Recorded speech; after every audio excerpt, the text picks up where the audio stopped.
Hi. How's everyone's hands? Um, yeah. It's an interesting conversation because I'm looking around at this group and oddly enough, other than Laura Blackerby, and because I don't know who Steve's iPad is, I don't know if that's Steve Ross or Steve Shanasi.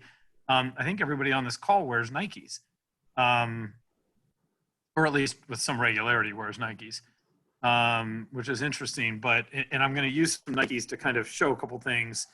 Hi, Mike, and Ahaya. I know Mike. Well, Mike wears Ons again, but he had some Nikes for a while. I wear Um, Asics. you wear Asics, and Yeah. Laura Blackerby, I think, wears Brooks, if I'm not mistaken. Yes, the Ghost or the Glycerin. Right. Okay. Yeah. And why is it creepy that I know what brand of shoe you wear? A little. That's Yeah. okay. I just wanted to. Just said, why does he know this? Yeah, I don't actually know why I know that, but I knew I think I saw a post or something where you posted one of your shoes. I don't know. It's weird that I know that. I don't know.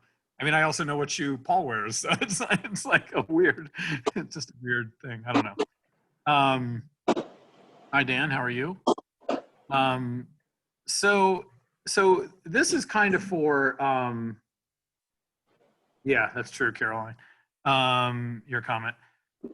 So this is really honestly a lot for you guys. This is more of a really casual discussion about shoes. And what I want to talk about is a couple things which people tend not to pay attention to. It's too bad Matt Beck's not on this call because Matt could tell you how he probably gets 800 or 900 miles out of a pair of shoes. But it's mostly because he runs them till they're literally have holes in them on the soles, on the sides. I mean, he just blows them out. They're like falling apart when he gets rid of them. And it's hard to get him to get new shoes. But I'm going to talk a little bit about wear. I'm going to talk a little about just kind of like, I don't know, when I say technology, just some of the different things different companies are doing now. I can't decide what Leslie's smiling about. Is she laughing at my hands? So no, I'm laughing at my dog. Don't. Oh, okay. Sorry. And then a little bit about just thoughts about replacing shoes, and then whether shoes kind of like make the difference. A lot of we've been trained to sort of buy shoes based on what they might do for us versus what shoe might be best for us, and that is not necessarily the same.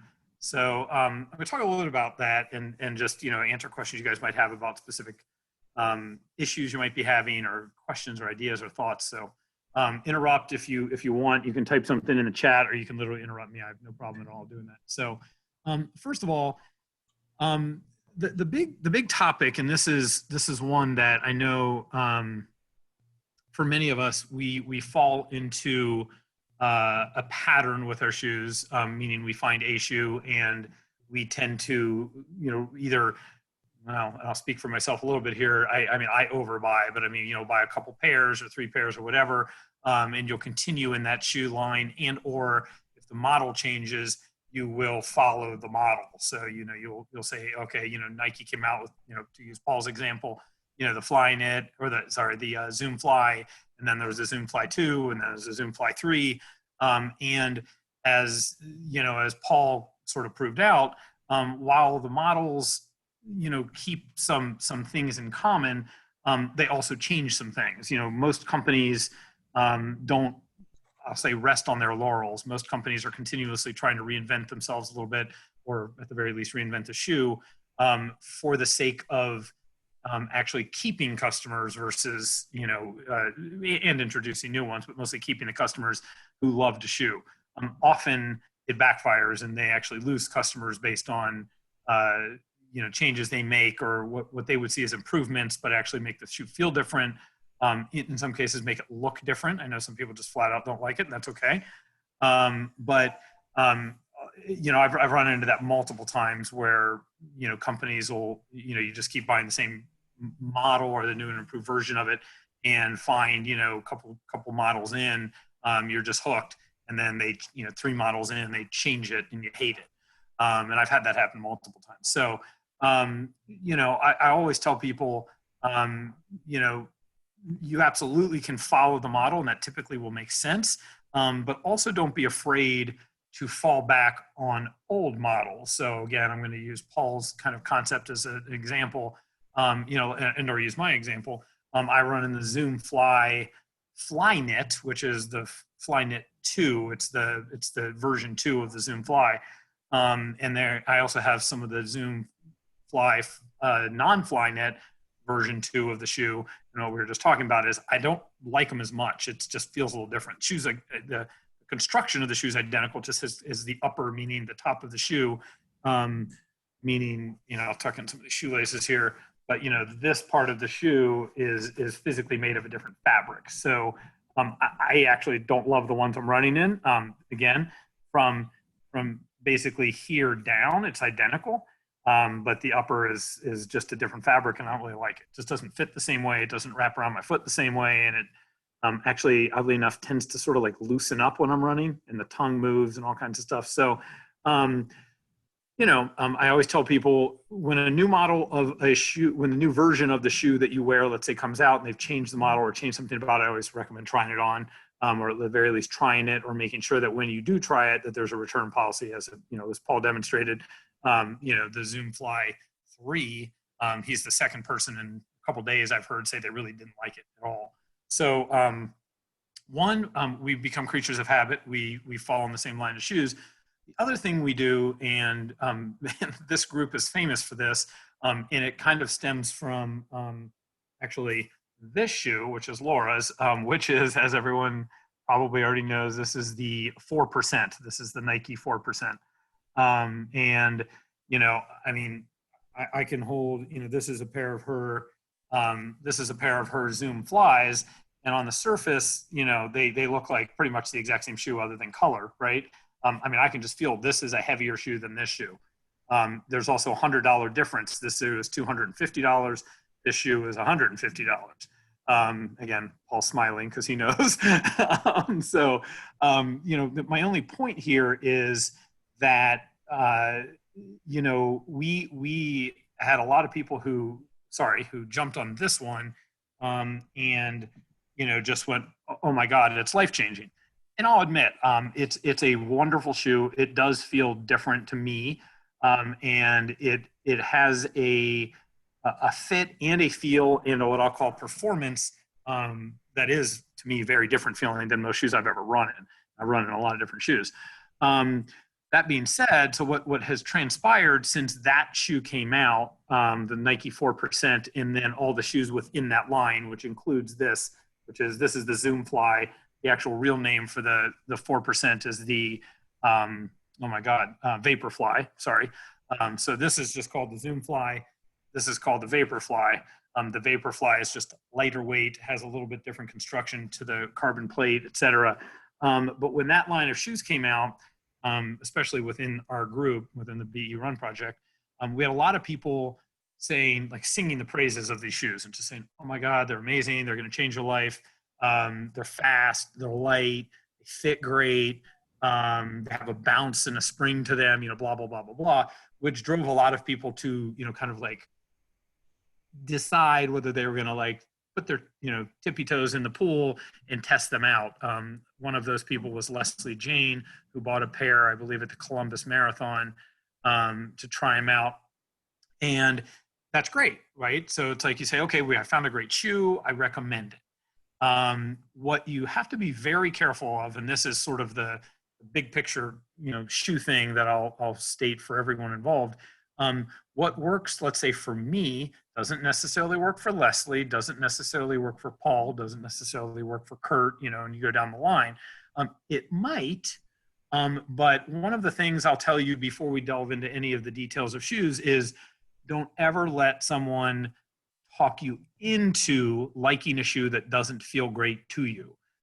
That's really the key. And just because I think it's wonderful and it feels great and it feels fast and springy and all the things that I think that shoe does, doesn't necessarily mean when Kurt puts it on, he feels the same thing.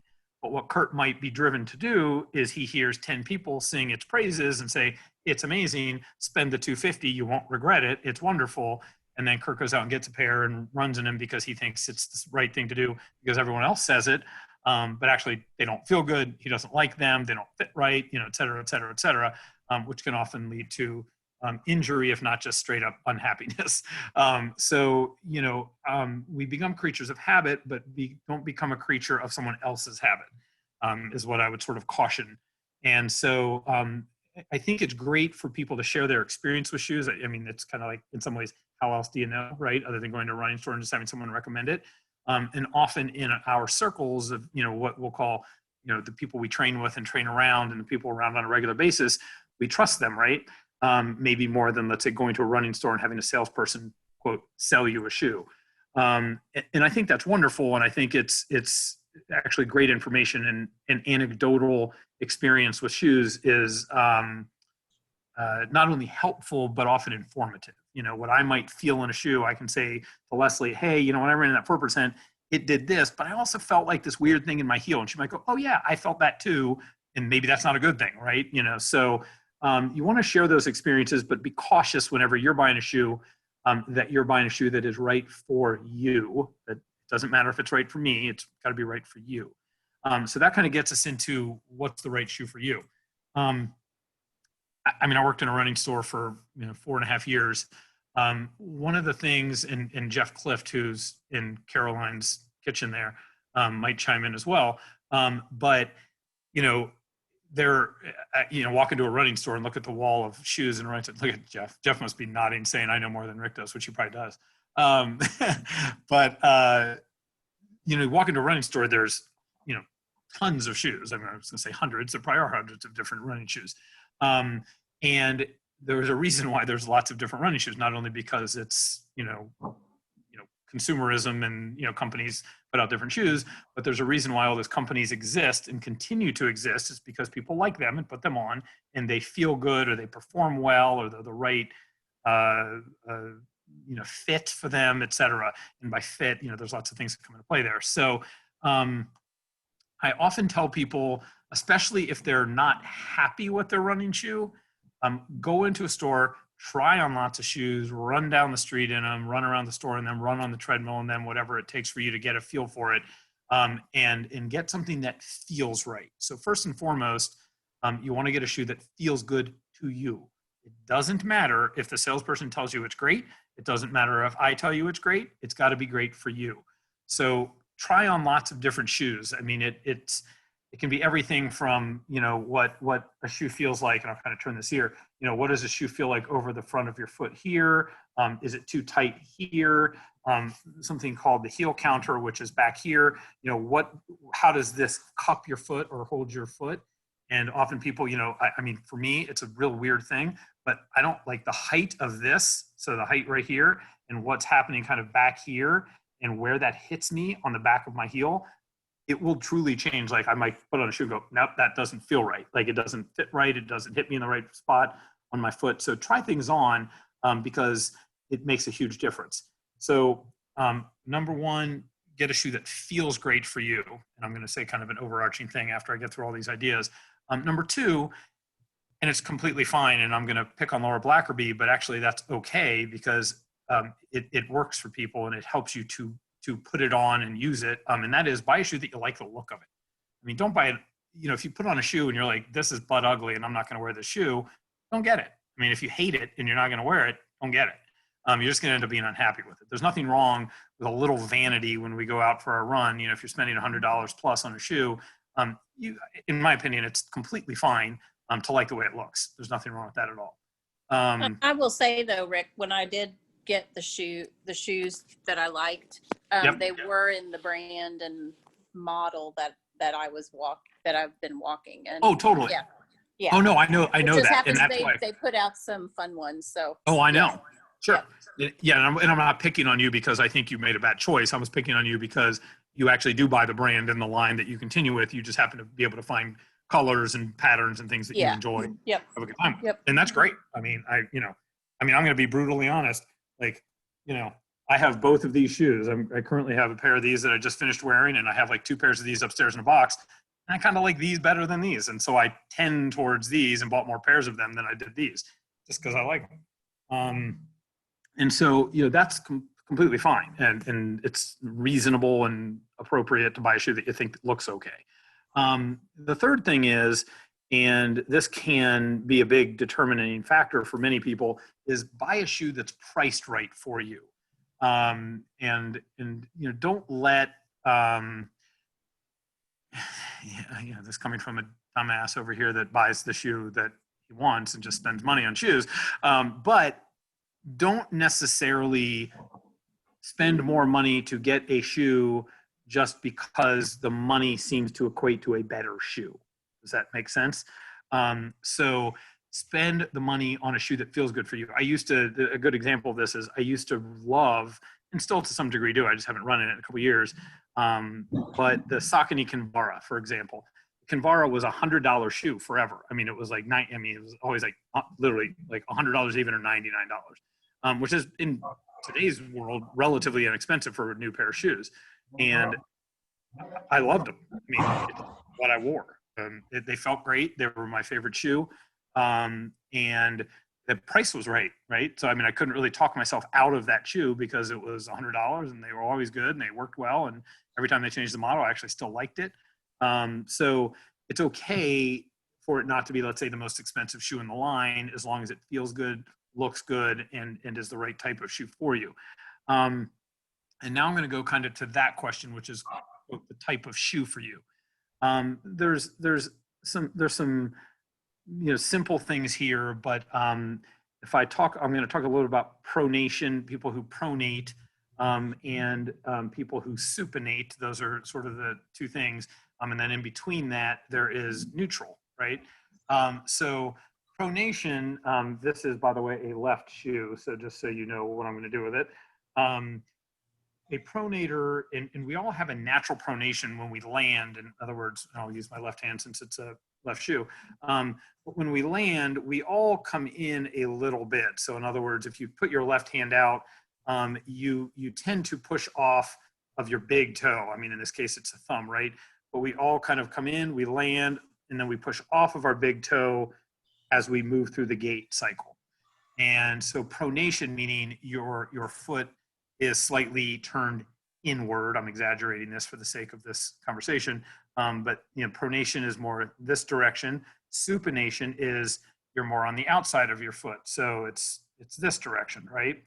And most people have a slight version of one or the other. And then neutral is basically flat. Like I come in, I land, and I come off. That being said, all neutral runners, otherwise you'd probably struggle a little bit, all neutral runners still have a slight pronation to them. So it might be more this than the person who's more exaggerated.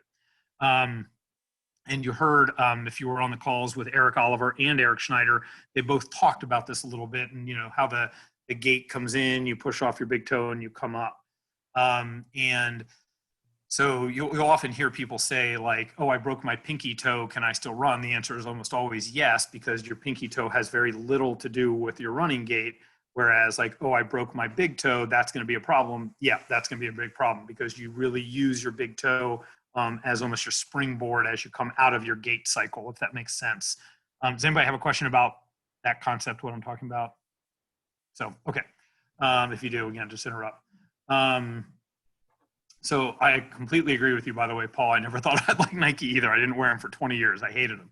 And you're the one that got me started. And I thought, I'll give it a try. And man, I'm just like, wow, it worked. Yeah, I'm completely, Laura got, my wife got me started because honestly, I didn't wear Nike for 20 years because every time I tried them on, I thought they were the most uncomfortable, too tight, too narrow, didn't feel good. I had kind of a weird base. I liked them for casual, like walking around and stuff. I like just the look of them, but I couldn't wear them for running. I thought they were terrible.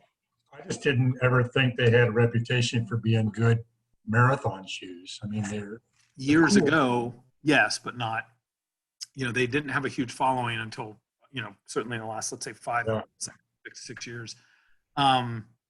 So the key is if I'm a neutral runner, you can kind of, as they say, you can buy any neutral shoe. It's going to be, you tend to be neutral as people go, oh, neutral's good and all the other ones are bad. That's not necessarily true at all.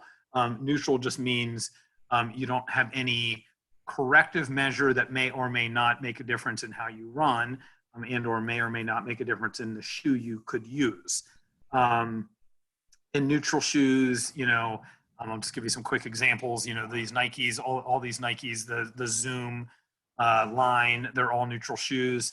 The Saucony Kinvara is neutral. The Brooks Ghost and the Brooks Glycerin that Laura wears, those are neutral shoes.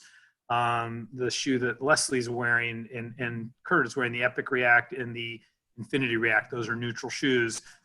Most On shoes, so what Mike is wearing, those are mostly neutral. Almost all the shoes On makes are at least primarily neutral. They do make some with a little stability in what we'll call stability control in them, but primarily neutral shoes.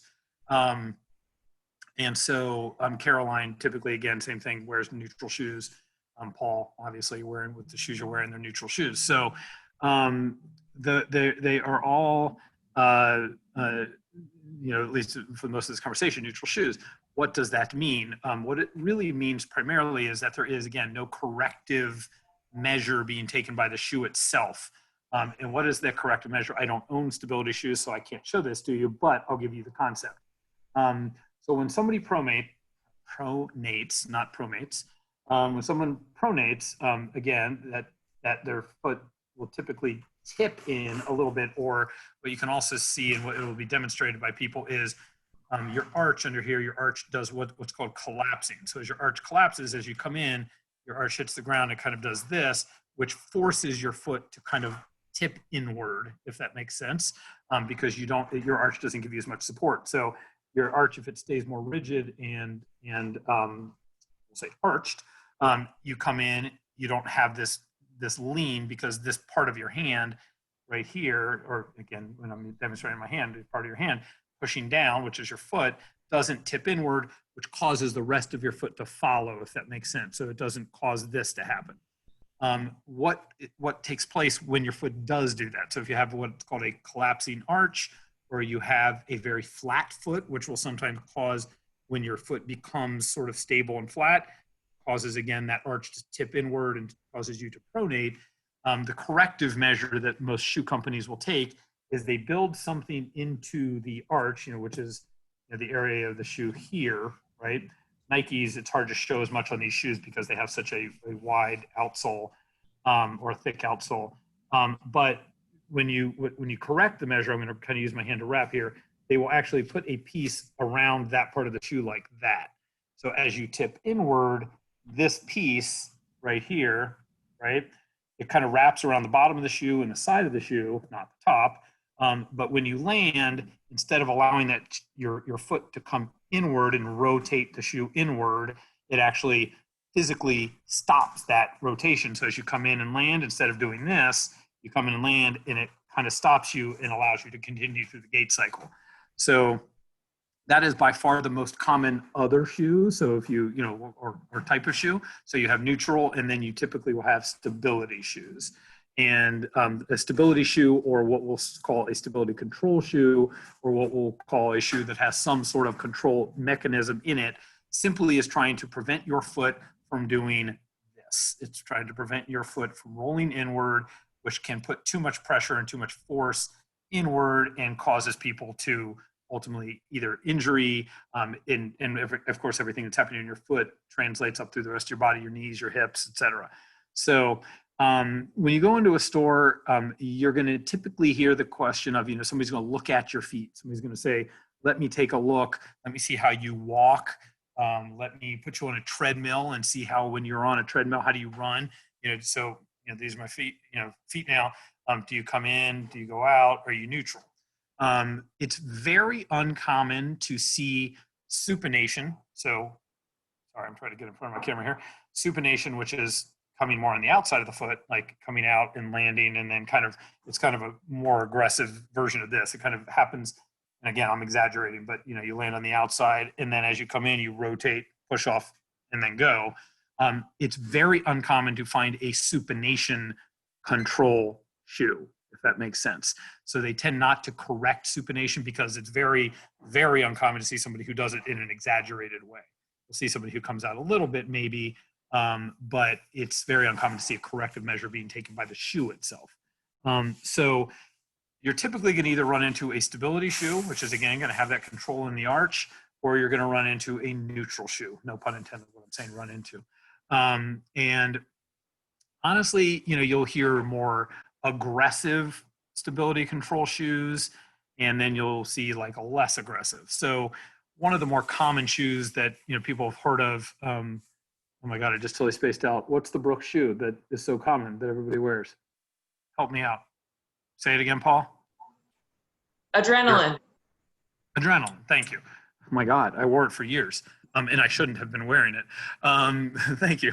Paul was muted, and then good job, I have the Caroline. same story. Yeah.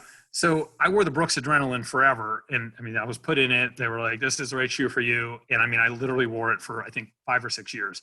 And one day I was just like, I mean, I had all kinds of, I ended up with a super bad case of plantar fasciitis. And they were like, it's probably, just a result of running and everything else, but your shoes probably didn't help. You really need to be wearing a neutral shoe. As soon as I changed to that, it kind of fixed my problems long term. But the Brooks Adrenaline is one of the more common shoes. It's I think it is the best selling shoe in the world. Like that shoe is the best selling running shoe in the world.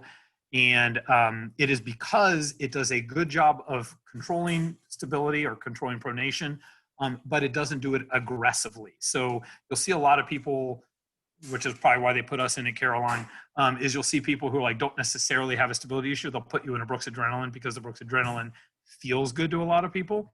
But I would tend to tell you that it is very much sort of in the way you think about things. You'll hear a lot of people say, even if you pronate, you don't necessarily need to correct it because your gait and your, the way in which you run is the way in which you run. You don't always have to fix it. It's not necessarily broken. If it's not causing you problems, you'll see a lot of people who have, some pronation, not corrected at all and run in a neutral shoe forever and be completely fine.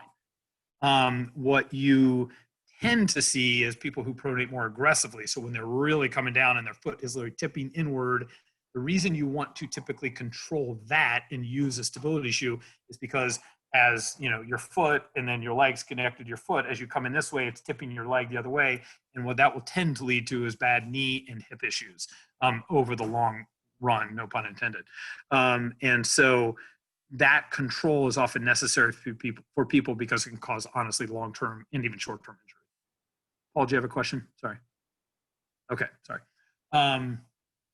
So when you go into a store, you'll often hear them kind of direct you, you're either, oh, you pronate, you need a stability shoe, or, oh, you're completely fine, you're neutral, here's what you can pick from and here's what you can pick from. It's completely reasonable when you go into a store for you to say, one, okay, like let's say you pronate a little bit, like, okay, great, I pronate a little bit. Is it necessary for me to correct that? Like in other words, how bad is that?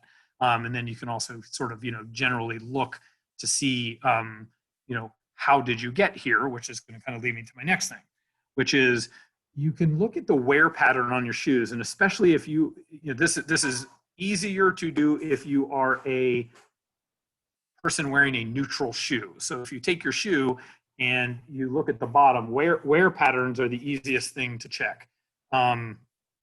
This is one of my shoes. This is a shoe I think I just finished wearing. And I'm going to try to get a good visual on this in the light. Sorry.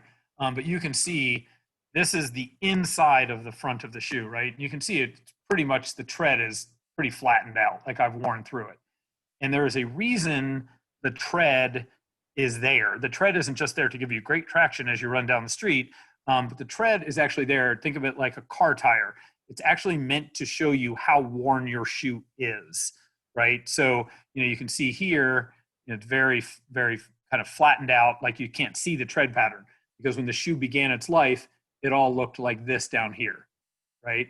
So, well, didn't have that lovely black spot that's right here, but, like it looked like this part right here. And so you could see, the lines through the tread, you could see the actual pattern, like the sort of little shapes. And as you wear the shoe, you actually wear down the rubber and the foam, and you begin to sort of create your wear pattern, right? So one of the strongest recommendations I can make to anybody who has a shoe is take your shoe and look at the bottom of it and check your wear pattern. And so what I mean by that is if you're a person wearing a neutral shoe, the wear pattern you should see in a neutral shoe, if that's the right type of shoe for you, or at least primarily the right type of shoe for you, is you're going to see a wear pattern sort of, typically across the what's called the midfoot. That's this. Not necessarily high up on the toes. You hear a lot of people say, "Oh, I got to run on my toes." Don't try to run on your toes. Run the way you run. Your wear pattern is going to be somewhere sort of in this vicinity is where you should be landing. So you're going to see more wear in this area. And then the other area that's very typical, you should never see wear in here, which is why there's no wear at all there. It's because you can't really land there. It's very hard.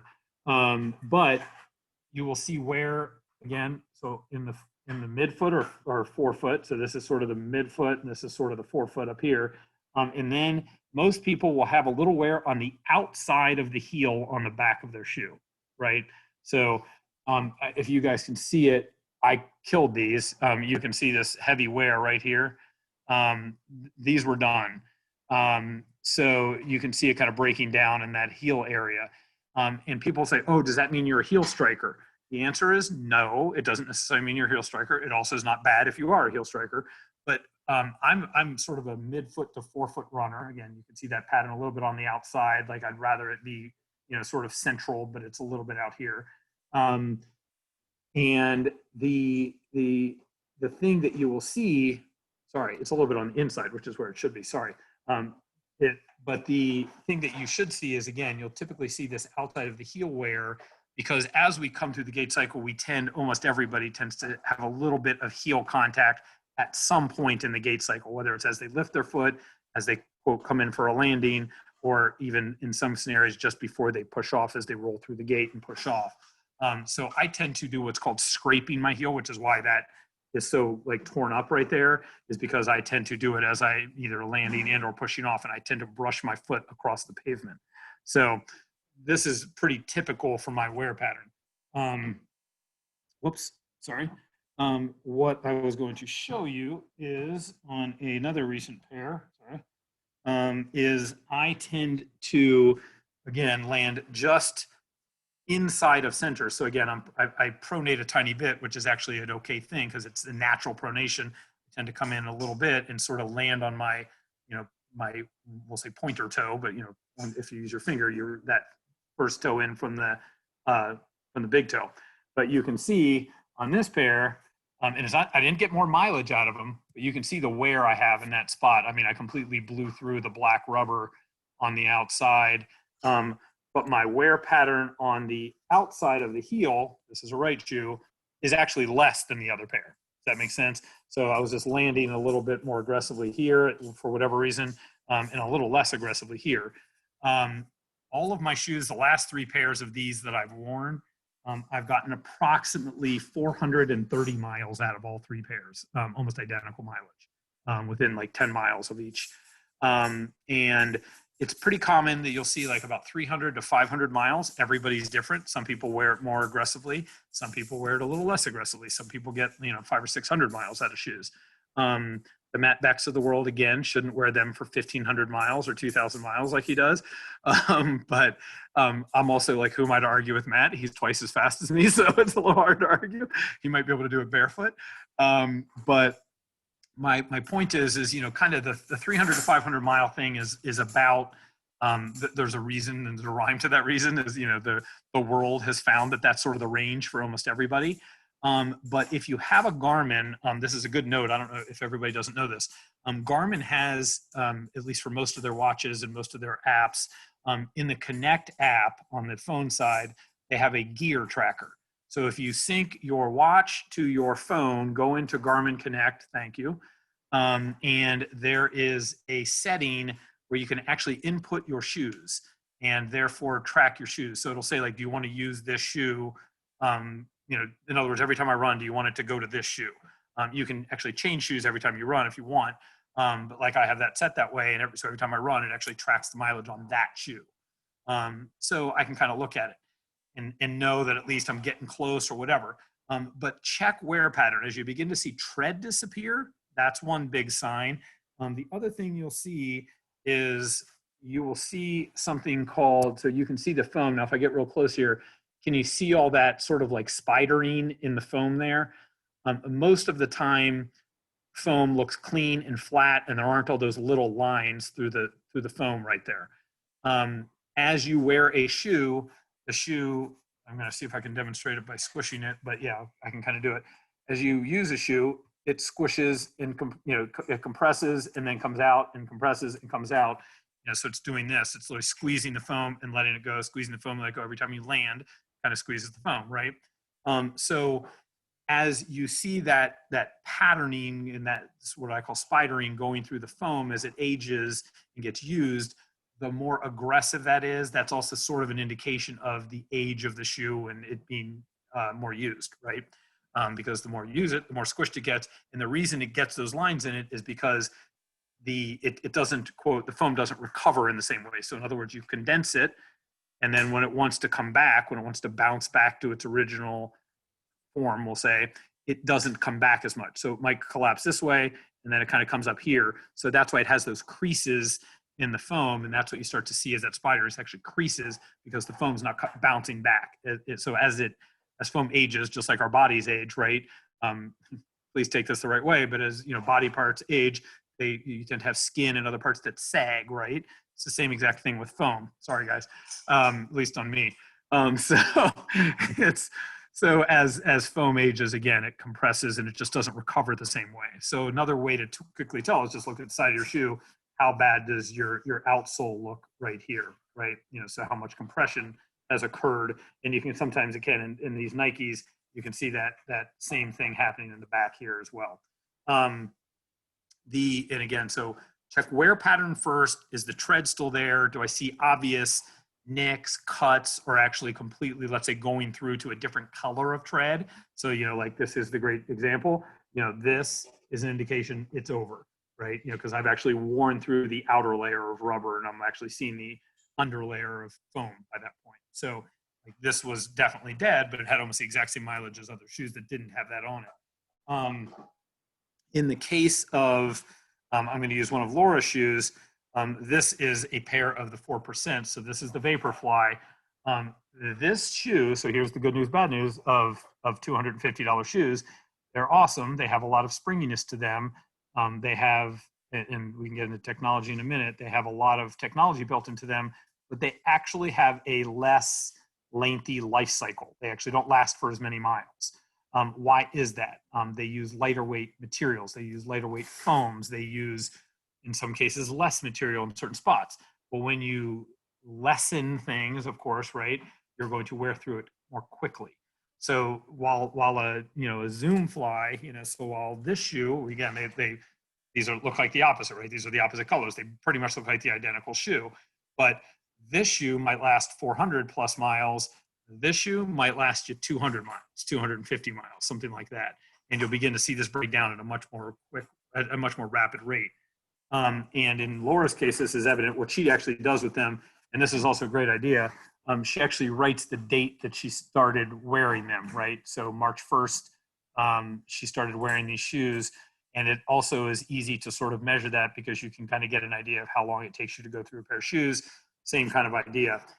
But her shoe, in many ways, like these look completely different than her other shoes. She has, I'm going to try to get this so I can get light here.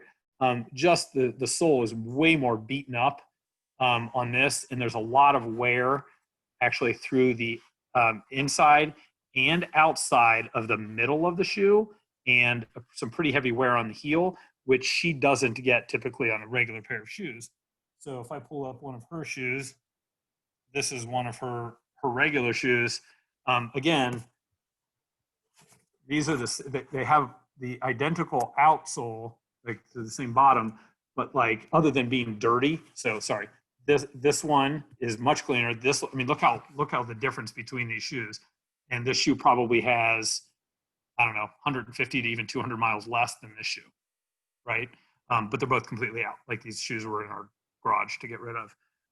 So, that's the other thing is the lighter weight, what we'll call the racing shoes. Many people are now buying a shoe just to race in. you know, a 4%, a $250 shoe, you might get, you know, 3, 4, 5, 6 marathons out of them, that kind of thing. Like I have a pair of these, I only use them for marathons.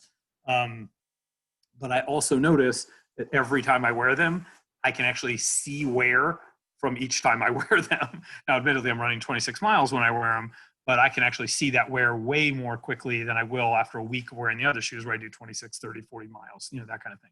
So no, that's another thing that you may encounter. Make sure that you are paying attention to the mileage on your shoe and what works for you. Again, you might be a 300-mile person, you might be a 600-mile person. They're both fine, but you will tend to notice those wear patterns and different things that will give you hints that it's time to change shoes. The other obvious thing is, and most people do not pay attention to this, I am guilty of this often, is that you will feel a difference in how your shoe performs. I tend to get shin splints. I don't know why, but as soon as my shoes start to wear out, I almost immediately feel it in my shins, like immediately. Like I'll have a shoe like 1 week, it's great. I wear it the next week and I get shin splints, and then I look at the mileage and it's like 430 miles and it's time to get rid of the shoe. But I tend to that tends to be my reaction to a shoe being worn out, as I get shin splints. But you'll feel like aches and pains, let's say in your legs or your knees or even your feet, as your shoe begins to wear. Most people, again, everybody's individual. You might feel different places or different ways, but pay attention to how that feels to you as your shoes age, because that is also a great indication for many people that it's time to switch. So pay a lot of attention to that. Laura, my wife, who's standing right over here, tends to change her shoes out much more quickly, but it's because she tends to feel a change more quickly than I do. Or I'll say she's probably more attentive to the feel and change, or the change in feel, than I am. Like I tend to like, oh, I'll just wear this for another week or two. And, you know, she's out a month. Like if we put on, you know, shoes, the identical shoe the same day, she might wear it 1 month shorter than I will. And she's a much better runner than I am. So, wow. She also just said she runs more miles than me. So, wow, this is getting ugly. So, you know, She's just not be, wrong. she's not wrong. No, she's absolutely not wrong. But you know, that's the difference, you know, so, but different people do different things. So, the other thing I can tell you, and don't do what I do, and don't buy 10 pairs of shoes, and just leave them sitting in your room next to your bed or in your closet, because it's stupid. But you're on mute, Paul, I think. At least I can't hear Paul. I can't hear him. Can you hear him, anybody? No. Type your message, Paul, because for some reason, oh, there you go. Working? You just muted yourself. Unmute. All right, now is it working? Yeah. Okay. I was gonna say, what size are they? I'll just take them off your hands. Oh, mine? Yeah. 10 and a half. So if you need, God. I have like 1,000,000 10 and a half Nike Zoom fly. Like, I mean, it's ridiculous. Yeah, Drew, who is on here and is not saying anything, Drew actually bought a couple pairs of shoes for me because I still have them, Drew, by the way, if you need any, because it's ridiculous. I have so many freaking shoes. I can never wear all of them. So, you know, if anybody knows a 10 and a half, please let me know. So, you know, my point though is that everybody wears shoes differently. Everybody feels that wear differently. And so pay attention to your patterns. And if you think of it seriously, if you don't already use it, use the gear tracker in Garmin. If nothing else, it keeps you sort of honest, and it allows you to create some sort of pattern over time. I mean, like the first pair, you're like, I don't know, is that good or bad? But once you get through 3, 4, 5 pairs, and you can start to compare how you wear those shoes, it's actually very helpful, and there's a lot of logic to it. So I highly recommend it if you don't use it, or track it however you want to track it. Write down your miles, put it in a log, whatever it might be. And then the big one is, so for many people is like, well, how do I figure out what shoe I want, you know, technology wise?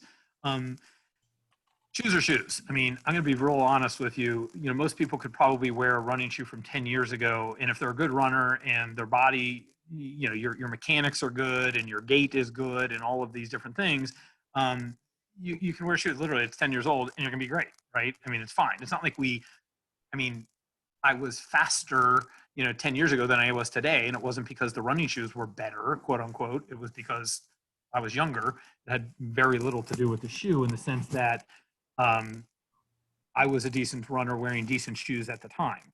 So, you know, the key is wear a shoe that works for you. Don't necessarily just follow technology. And on that note, the technology piece, what's happening right now in shoes, and it was caused by, as everybody knows, it was caused by this guy.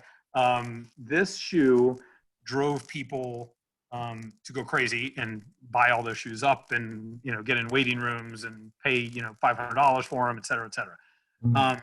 What's happened since then is that it has actually been proven. A lot of independent studies have shown that Nike Vaporfly, which is nicknamed the 4%, is nicknamed the 4% for a very specific reason.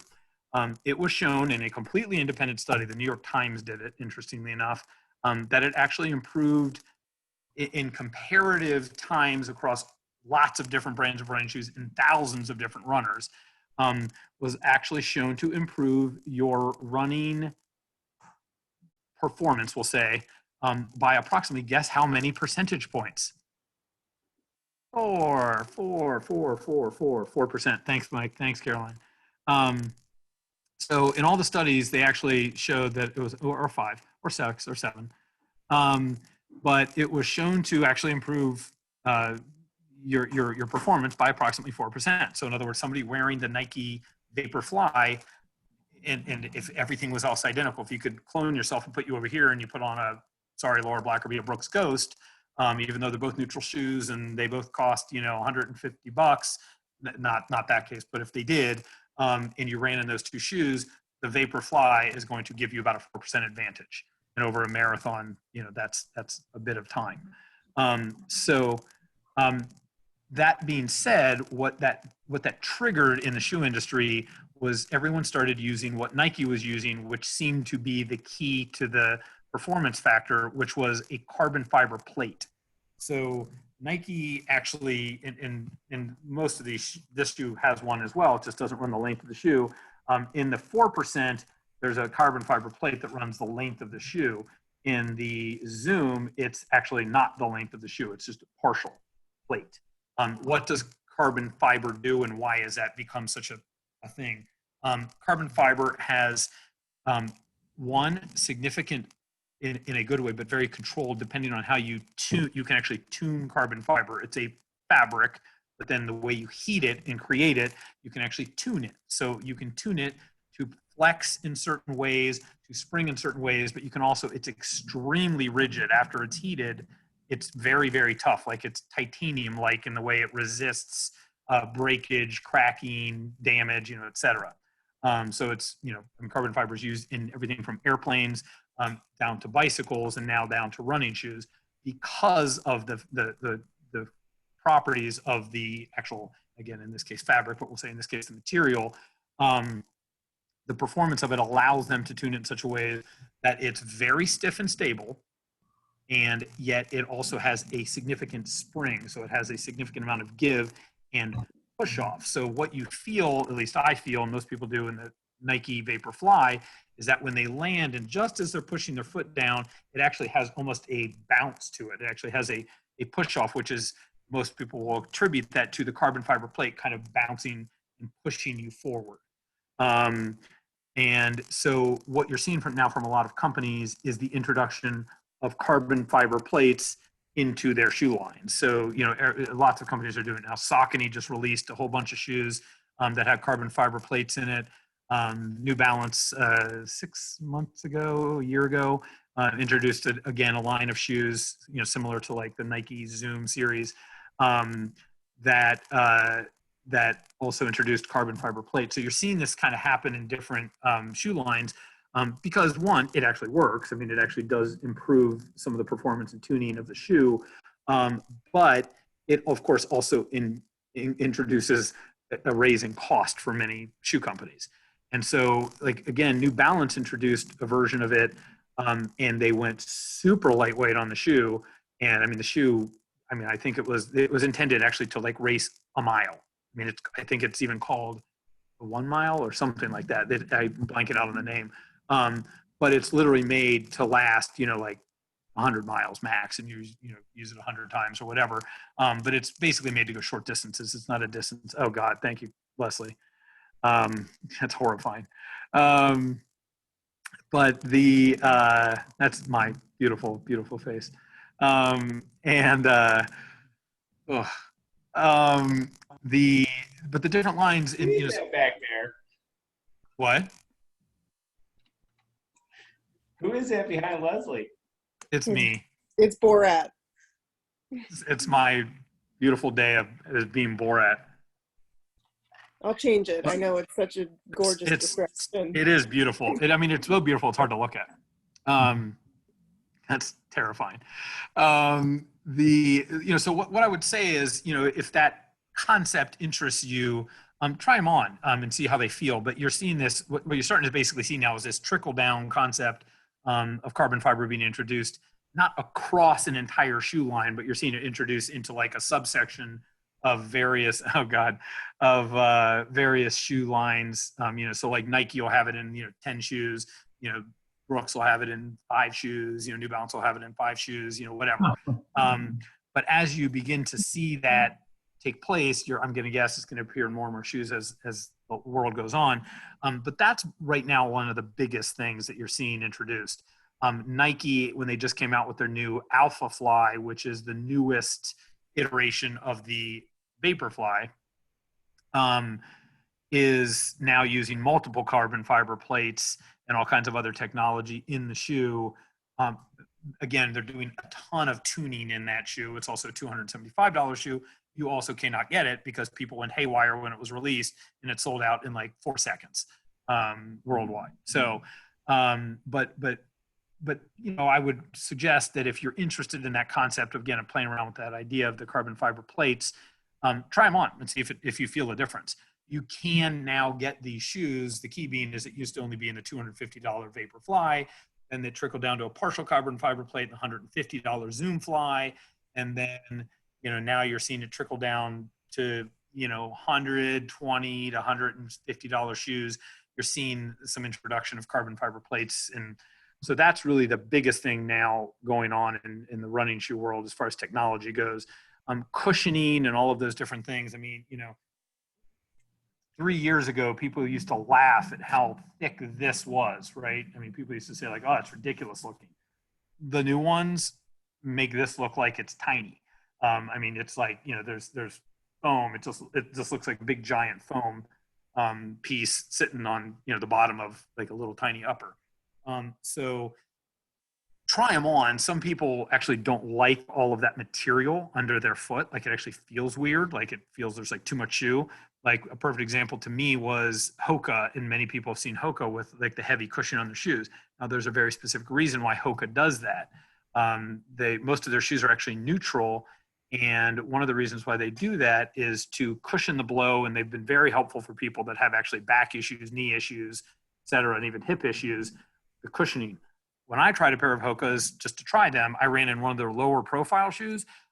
The issue for me was when I was running, I kept hitting my foot on the ground. Just the way I cycled through the gate, as I landed, I would like actually hit my foot. And as my wife would attest, get very close to tripping, and I don't need any more tripping in my life. I'm like, oh, I was like, you sure don't. So, be very cautious of what a shoe feels like. That's why I say when you try shoes on, really think about how does this shoe feel? If it doesn't feel good, take it off. I don't care if it's the world, I don't care if it's the $275 Vaporfly. I'm sorry, Alpha Fly, don't get it. If it doesn't feel good, don't get it. A great example, again, of shoe that, for me, the Next Percent, which is, there was the Vaporfly, then there was the Next Percent, which kind of the Vaporfly version 2, and then the Alpha Fly. I have the Next Percent. I don't love them. I actually don't like the way it feels. I actually like the 4% better. It fits and feels better to me. I don't love the shape of the Next Percent. I know, Paul, you really do like them a lot. But on me, like, didn't fit well. I don't love the way it feels on my foot. So just pay attention to that kind of thing. And again, when you go and get a shoe, get something that works for you. Pay attention to wear, pay attention to mileage, because again, you can kind of begin to set yourself a pattern and make sure that you avoid injury, avoid issue. Running into a pair of wiped out shoes, ripe for injury. So that's my spiel, I think. Yeah, Sheila, I agree. It's just too much shoe, way too much shoe. Hoka's just don't work for me. So does anybody have any questions about my spiel? It was lovely, I'm sure. So like, Great. I have a question, Sorry. Rick. yeah, Laura. So as I've, you know, as you know, I wear the Brooks, the Yep. Ghost. What I have found though, as I've gotten faster and when I do these faster paces, Yep. that I feel like I'm gonna trip over my feet because the shoe seems bigger. And I've Yeah. tried some other shoes, but I feel like I almost need a sleeker, Sure. slimmer shoe Yep. to go to do the faster, because what I'm afraid of is that I'm going to trip one of these days and it's not going to be pretty. Right. You'll be the Rick Lucan of Lower Black. Exactly. Yeah. Yeah. And you don't And- want that. No, I don't. So I don't know. I struggle with finding what that right shoe then would be. And I also noticed the recent pair that I have, I'm wearing the tread more so on the outside. And I don't know if it was just because the shoe maybe was a little more poorly made than, say, previous Brooks shoes or the Ghosts that I've worn, because this is unusual, or I don't know if it's just because getting a little faster, or I don't know. It's probably more how you are moving in the shoe versus the shoe quality, let's say. There wouldn't be enough change in quality. I mean, sometimes shoe companies change the materials, or they make a lighter foam and they introduce that into a shoe, et cetera. And that can actually change the wear pretty much, but not in a monstrous way, I guess I'd say. It's probably more you getting faster and then landing differently on the shoe. So wearing, as you're speeding up, you're landing potentially even on the outside. So you're supinating, like Laura, my wife, tends to actually supinate a tiny bit. Like her wear pattern is more on the outside of the front of the shoe versus mine, which is on the inside. Yep. And there's sort of there's a known thing that some of the more efficient runners and faster runners actually tend to slightly supinate, oddly enough. So they actually tend to land on ever so slightly, I mean, tiny bit, not heavily and aggressively, but have a slight supination when they're actually going through the gait cycle. So it wouldn't be unusual that as you're speeding up that you might be doing that a little bit and therefore wearing differently. What I would recommend, honestly, is trying on a lot of different shoes and then like literally testing them out. Like, whether you go, to Buckeye or wherever you want to go, try on shoes, see how they fit and feel, because it's going to be something you're going to notice as you use them. It's hard for me to say, like, this is a great shoe to try. I mean, all companies, Brooks included. So you like the Glycerin, you like the Ghost. The Glycerin's the more cushioned version, basically, of the Ghost. It's basically the Ghost with more cushioning. And then down from that, you actually get into more of their, like, quote, racing shoes. And as you get into racing lines of shoe companies, they tend to be, to use your word, sleeker, less material, lighter weight, quicker. They'll have some performance things about them, the way the foam is injected, et cetera, that make them a little springier, a little bouncier, or whatever. And that tends to feel like less shoe to people. But then that also goes back to my original comment, which is like, this shoe, that is exactly what this shoe is in the Nike line, right? It's more expensive, lighter weight, you'll wear through it faster, right? So it's kind of a double-edged sword or triple-edged sword, but just be aware of that. That doesn't mean you shouldn't get something like that, right? So like maybe when you're like doing a hard workout or racing or whatever, you would wear that shoe. Does that make sense? Well, I was just going to ask, can you do like a super cushiony shoe for a long, slow distance Saturday, and Absolutely. then on a Tuesday or then race day, wear a super sleek, fast shoe? Absolutely. Like Laura, Okay. again, my lovely wife, this is the Zoom Fly, this is the Vapor Fly, right? She wears this shoe day in, day out. Like, I mean, literally, this is what she wears. She wears the shoe on a regular basis, and that's what she runs in, you know, say Monday through Friday. I'm gonna correct it in a second. But every now and then, like on her Tuesday workout, let's say, she actually puts these on, Mhm. right? Like, so on her day in, day out runs, like her, you know, I'm going to go out and run an easy 6 miles. She wears this. When she's going to do a run that has a workout built into it, she'll wear this. And when she races, she'll wear this, right?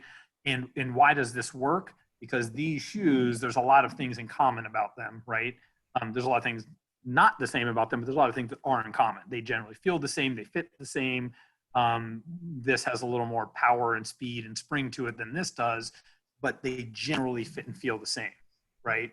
So someone like, you know, Laura, myself, whatever, can wear these two shoes because they work together very well, and do exactly what you just asked, which is, could you wear one for workouts and one for like long runs? I would recommend the first place you should look to find that concept is Brooks. Like, literally look at Brooks like racing shoes, because you like the Glycerin, it's worked really well for you. You like the Ghost, it's worked really well for you. Look at some of their, what we'll call racing shoes, and see if those work well for you. That's the first place I would look, because what Okay. you like about a Brooks is going to tend to be across the line, right? The way they build Right. the shoes, fit and feel, that's going to be across the line. So start there. And then if you don't find what you're looking for in Brooks, then investigate a race shoe that just feels great to you. You know, something a little racier, a little quicker, a little, you know, less material, a little less bulk to it, you know, whatever. And that's like a good second choice, right? To get into a different brand. But I would start in Brooks and then work your way through it. But Okay. yes, it's absolutely reasonable to wear different shoes for different types of things. Totally. Okay. Lots of Thank you. Anybody else? Mm-hmm. How do you know when it's time to change? How do you know when it's time to change two brands? Because I've changed from Mizuno's to On Clouds, and I don't know if I need to switch again. Well, need is sort of very personal, right? So, you know, I changed brands. Like, so as to use your example, I actually ran in Mizuno's for years, and so did Laura.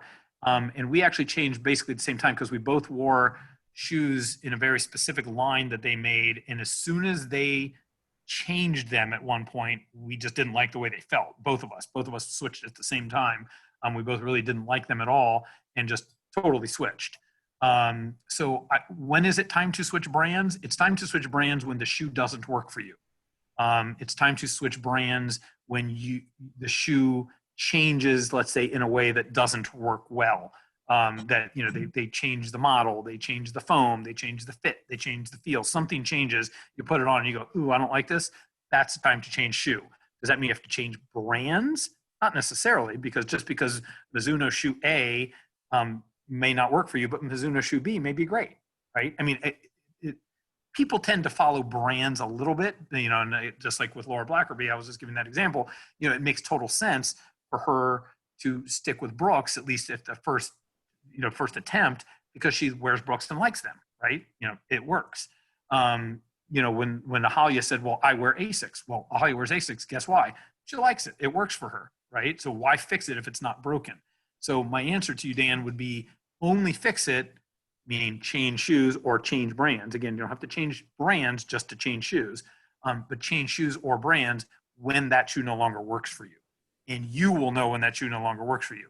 You either, you know, injury, they change something about the model, you don't like the color. I mean, again, you know, going back to the beginning of the conversation, you might just be like, these are ugly as hell, I don't want to wear them. But, you know, don't change. There's no timeline for change, right? I mean, there just isn't. Again, I wore Sauconys for 5, 6 years, 7 years. And then just one day I tried on these Nikes and went, these feel great. And I've been wearing now Nikes for 3, 4, 5 years. Again, same kind of thing. So there's not a right time or a wrong time to change. The other thing is, and Laura Blackerby, this is also a great thing for you to play with as well. It's okay to run in 2 different shoes on different days, and they can be completely different brands and completely different models. I mean, you can run in a Nike Zoom Fly for your weekly shoe and then race in the New Balance, blah, blah, blah, blah, blah. You know, it's okay. Or you can do a workout in your New Balance and you can do your long runs in your Nike. You know, that's totally fine. In fact, there's a lot of schools of thought that suggest you actually do that you actually like introduce multiple shoes into your weekly routine because it trains your foot to sort of adjust and accommodate to different things. And it actually tends, they say, makes your foot stronger and therefore resists injury. Again, that's a light school of thought, but it's a school of thought. There's some logic to it in the sense that you're training your foot to adapt to different shoes because, you know, the Nike is going to feel different than New Balance by default, right? I mean, they're just going to be different. They're built differently, et cetera. But I wouldn't change shoes just to change. Like, there's no reason to do that. If you're unhappy with it or it doesn't feel right or you just flat out don't like the new model, great, totally makes sense. But if you're running a shoe, that's why I made the comment before also, you can run a shoe that's 10 years old, not meaning like, not the shoe is actually 10 years old, but like, you know, you can go with a brand that the model hasn't changed in 10 years or something like that, and it's completely fine. Or you can buy somebody, you know, you often see shoes go on sale. You know, people, I got the shoe for $30. It's because the model's, you know, 4 models old and people think the good one is the new one, right? Well, 4 models old may be great. I mean, that may be perfect. And shoe companies will actually change things. You'll actually see this happen. You'll see shoe companies change a model. Like, so they come out with model 1 and then they improve it model 2 and they improve it model 3. And then they hit model 4 and it sucks and everybody hates it. And then model 5 actually is exactly the same as model 2. Like, you'll see shoe companies actually go back and rebuild a shoe the identical way they used to build it, you know, 3, 4, 5 years ago, only because they made a change and it got into an evolution that didn't work. So they actually go back to where they kind of found success, and they'll build that shoe maybe with lighter foam or whatever, but build it on the same concept as model 2, just because that was a better shoe. So it's all very personal. Don't change shoes just to change when it's necessary or appropriate, we'll say. And sometimes you change too. Your running changes. Absolutely. You get better. And what happened with me is I was wearing Adrenalines forever. I must have went through 20 pairs of them, and they were big and clunky, and I didn't even know it. I mean, I just, Right. and they were slowing me down. And when I changed, it's like, wow, you know, why was I wearing that big heavy shoe that whole time? Yeah. I humorously, so Caroline's on the top row and you're on the top row and I'm on the top row on my screen, Paul. It's funny because we all had I'm going to guess similar experience with the Adrenaline. Just one day I was the same thing. I was like, this shoe is clunky as hell. It doesn't feel right. And I actually kept them. It was really funny. I kept a pair that were like barely worn, and I kept them as my trail shoes. Like, I was like, I'm going to wear these running on the trail. I put them on one day and I got like 100 feet into the woods on a trail run. I mean, I shouldn't have been wearing them on a trail anyway, but that wasn't the point. I put them on. I was like, oh my God, these are awful. I literally went back to my car and took them off. They were so bad. Like, because I hadn't worn them in a while, but I hadn't been wearing them. So they were like relatively new. And I just thought, I'll just wear these for something else. And they felt awful. So, Yeah. you know, you're right. I mean, yes, your body changes, but sometimes also people can put you in a shoe that's just flat out wrong. Like in my case of the Adrenaline, I shouldn't have been in that shoe in the first place. I mean, so it was a bad choice. I think when I started, I think that was the right shoe for me. When I found them, I'm like, oh my God, this shoe feels so good. This is the right fit. I'm never switching from this shoe, you know, and that was great for 10 years, but then my running changed and Yeah. I got But stronger. you evolved and you're the way you ran and changed, you know, pushed off and all the different things that And no that longer was felt right. great. It no longer provided also the performance piece probably because it is kind of a heavier, clunkier shoe. Yeah, and I didn't need the stability shoe that I Right. thought. And I did, you know, pronate, but like you said, just because you pronate doesn't mean that you need a shoe to correct that. And now I'm in the neutral shoes and everything's fine. So I mean, and that's the thing is like Dan, to kind of drive your question a little bit. That's why I would say, you know, if you just want to try different shoes, that's completely fine. I mean, there's nothing wrong with that. But I tend to fall into the line of like, don't fix it if it's not broken concept. I mean, like, it's great to experiment and maybe you get like one pair, like, you know, try the Nike and race in it or something like that. If it feels great, you know, that idea. But don't just wholesale start changing things. If you really like the shoe you're in, I don't recommend changing just to change, because that can introduce some negative experiences that aren't worth it. So, you know. So Yeah, just be careful. So I ran to Mizuno's and I would get like not even 350 miles and I'd start having problems. My legs hurt me, like calves and shin splints. Yeah. And then I spent the on clouds, and now I can get like 450. And I can get like an extra 100 miles on them. But I'm like tired of the color. They never change their color. And so One of the I'm like, biggest- I need to change the shoe. One of the biggest complaints about On, if you actually look at their reviews, everybody bitches about their quote really neutral colors. They have like this really like they're like very even, like they don't want to offend anybody, and people bitch about their colors all the time. It's actually kind of funny. I mean, I actually like the sort of neutral, plain thing that On does. I actually really like it because I don't, love all the neon and craziness, that some of the companies do. But again, it's all in the eye of the beholder. I mean, that's why I say like get a shoe that you like. I mean, if you hate the look of it, don't wear it. But if the Ons work for you, I would argue follow what works for you first. And then if you just flat out hate the look of it, don't get it. But I mean, follow what feels great first. That's the first place you should start is get a shoe that feels good. Yeah. I know it just, Leslie used to run in the On Cloud, literally the basic On Cloud. And I'll never forget, we were meeting with the On rep one day, and Leslie was standing there. She's like, "Oh my God, I love these shoes. I run lots of marathons." And he looked right at her and he was like, "You run marathons in these? There's no way you run marathons in these. Like your foot would snap off basically." And I mean, he was the rep for the brand. And Leslie was like, "Nope, these feel great." And she ran in, multiple marathons in them and did really great in them because they worked for her. I mean, they worked for her. Me, when I wear the On Cloud, that specific model in the online, it didn't. I couldn't wear them. They were too flexible and too soft for me, and it just didn't feel great on my foot. And I wear relatively neutral, relatively minimal, in the scheme of things. I can wear minimal shoes and they feel great.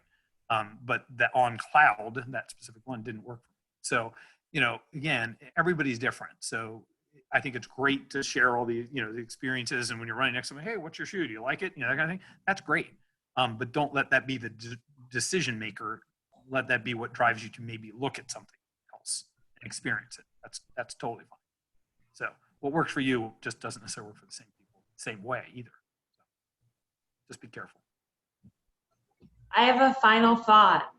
Oh, If the shoe fits, wear it. Caroline, Oh, you are God. just the smartest. God, Oh, Mike, I'm the same as you, wonderful. Mike. I just want to put my hand. Yeah, I'm just, ugh. Oh, shut up, you guys. That was my comment. I I'm love going to it. sleep. This was very beautiful. How long do you think Caroline I was love your holding final that one? thought. Yeah, For was she- 30 minutes. 30 Yeah. minutes. at 8:33, Caroline's like, "Oh, I got a good one. I got a good one. I got a good one." Well, Because otherwise, you're welcome for that. Caroline would have hung up at 8:40 and been like, "Gotta go eat," but she wanted to make sure she got this one in. I think it's good advice in life and No. in running. It actually is good advice. I mean, the funny thing is, it's actually the perfect advice because it's actually. It true. applies to many things. Oh, what a beautiful, wonderful way to end this call. I love you all and wish you nothing but great blessings. Bye. Are you mic dropping? Is that it? Are you just gonna pay? You're just It's gonna bedtime. I gotta go. Going with her. I Caroline's gotta like, run I'm through. out. Mic drop. Ending with that. Enjoy your funny. shoe. Oh boy. All right. That was a wonderful way to end it. Jesus. All right, guys. Have a great night. Thanks for being here. Enjoy the return of summer and look forward to next week when it looks like much cooler and much less brutal weather. So great seeing everybody. Thank you. Bye. Yep. Thanks a lot, guys. Take care. Yeah. Hi, thanks. Bye-bye. Yep.